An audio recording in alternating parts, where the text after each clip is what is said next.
ما أجمل صباحك سيدتي الجميلة، صباح الخير، صباح الجمال، صباح السعادة، صباح الرضا والسرور. وحشتيني جدا جدا جدا. طبعا كلمة وحشتيني دي يا جماعة، لما حد بيقولها لازم تتأكد إنها بتبقى طالعة من القلب. يعني إيه؟ يعني لما تبعد عن حد شوية كده وتبص تلاقيه راح باعت لك كده كلمتين جمال وفي الآخر وحشتني، يا سلام.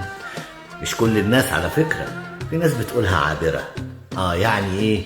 يعني عايز يجيب رجلك يعني. انما في ناس بتقولها بتبقى طالعة من القلب. طب نعرف ازاي الناس اللي بتقولها عابرة والناس اللي بتقولها طالعة من القلب؟ حد يقدر يقول لي؟ طب انا هقول لك. لما تلاقيها طالعة كلمة من بين ضلوعه، حتى في كتابتها مش هتلاقيها ناقصة حرف، هتلاقيها كاملة مكملة وشكلها جميل، هتخش جوه قلبك. لو عدت عليك عابرة كده اعرف ان هي عابرة، مش هي اللي جاية في الجون.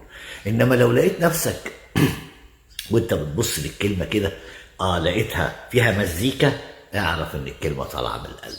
انا بقول للناس كلها صباح الخير وصباح الجمال، ويا رب يبعد عننا الحاقدين والحاسدين والماكرين والساحرين والكفرة والماسون والمشركين. كلنا لازم نبقى عارفين ان ربنا لازم يبعدهم عننا يا رب، لان دول عايزين ياخدونا معاهم اسفل السافلين. هم كمان مين؟